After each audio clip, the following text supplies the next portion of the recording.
Bon alors voilà, je m'appelle Dave Guedin, je fais de l'illustration depuis 2003-2004. Mes premières BD, ça doit commencer en 2009. J'ai commencé dans une BD un peu d'humour, un peu potache. Et puis doucement, j'ai glissé vers des sujets un peu plus sérieux. Moi, j'ai choisi de parler d'une vie de huissier, d'une BD sur un huissier de justice de ma famille. Il s'est pendu et c'est ma mère qui m'a appelé, qui m'a appris ça.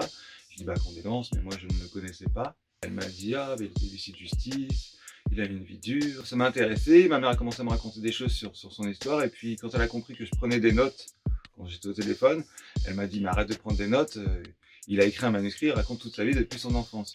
Et ça m'intéressait de savoir un peu l'homme derrière la fonction. J'avais envie de connaître un peu cet homme aussi parce qu'il se trouve qu'il est né le même jour que mon père, dans la même rue, et qu'ils ont grandi un peu comme des jumeaux, et que après ils se sont séparés au début de l'âge adulte, et j'avais jamais entendu parler de lui. Il était pompier volontaire à un moment donné parce qu'il, ce que me disait, il adorait rendre service. Il y a quand même des parties du métier qui sont très dures et qui sont...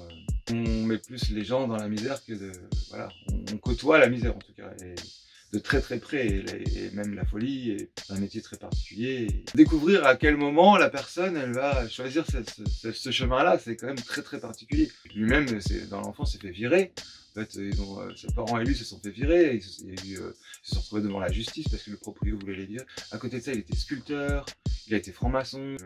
Voilà, je me suis un peu identifié quand même à ce personnage, gardant certaines distances quand même, parce que je ne voulais pas ni dresser un procès à Gilbert, ni lui rendre hommage. Et je voulais que voilà, les gens puissent lire entre les lignes, comme moi j'ai lu entre les lignes, donc j'ai orienté certaines choses, mais il y avait plein de choses qui transpiraient de ce récit dont j'avais envie de parler.